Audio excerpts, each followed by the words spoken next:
lawan Bahrain di kualifikasi Piala Dunia 2026 zona Asia. Kedatangan pelatih Sintayong dan para pemain disambut meriah supporter Garuda. Dua pemain yang baru saja mendapat status WNI, Eliano Reinders dan Niels Hilgers, juga sudah tiba di Bahrain.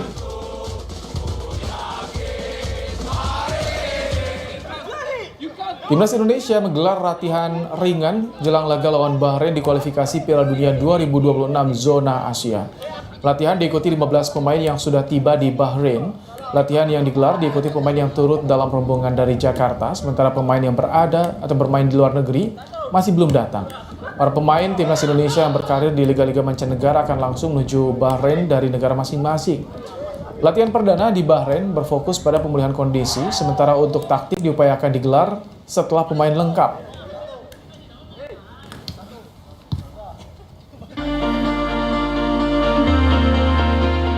Timnas Indonesia tiba di Bahrain untuk menjalani laga putaran ketiga kualifikasi Piala Dunia 2026 zona Asia dengan melawan tuan rumah Kamis nanti. Skuad Garuda harus mampu meraih poin dalam laga penting ini.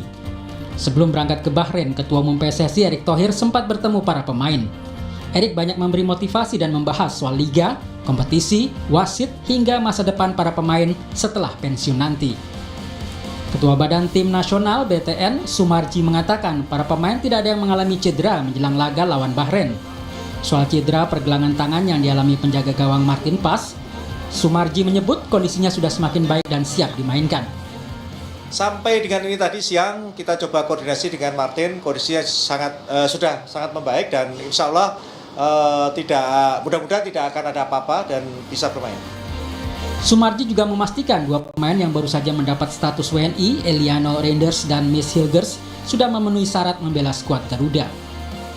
Eliano dan Mes sudah terdaftar di skuad yang ada di kita. Dari 50 pemain yang kita daftarin, namanya dia sudah ada. Pengamat sepak bola Kusnaini mengatakan pelatih Sintayong tidak akan langsung memainkan Mes dan Eliano. Kedua pemain itu masih harus beradaptasi dengan gaya permainan tim. Namun bisa saja Niels Hilgers dimainkan sebagai starter menyusul masih cederanya Justin Hubner. Nah, situasi itu sekarang memang terjadi ketika kita kehilangan Justin Hubner di posisi belakang, sehingga formasi 3 belakang itu yang biasanya diisi oleh Rizky Ridho, Jai Ijes, dan kemudian di sebelah kiri ada Justin Hubner, sekarang ada kekosongan di sisi kiri. Memang masih ada pemain yang lain ya, ada Wahyu Prasetyo, ada Jordi Amat, ada Ferrari. Tapi kalau kita lihat kualitasnya Miss, ini saya pikir kan kita semua tahu Miss ini pemain grade A ya, pemain yang biasa main di level tinggi, bahkan bermain di kompetisi antar klub Eropa menghadapi tim-tim besar sekelas sekelas Manchester United, dan itu artinya itu bukan tim pemain sembarangan. Timnas Indonesia datang ke Bahrain dengan modal hasil imbang saat bertanding melawan Australia. Performa Indonesia dalam laga tersebut menunjukkan bahwa mereka semakin solid dan siap untuk menghadapi Bahrain. Tim Liputan Kompas TV.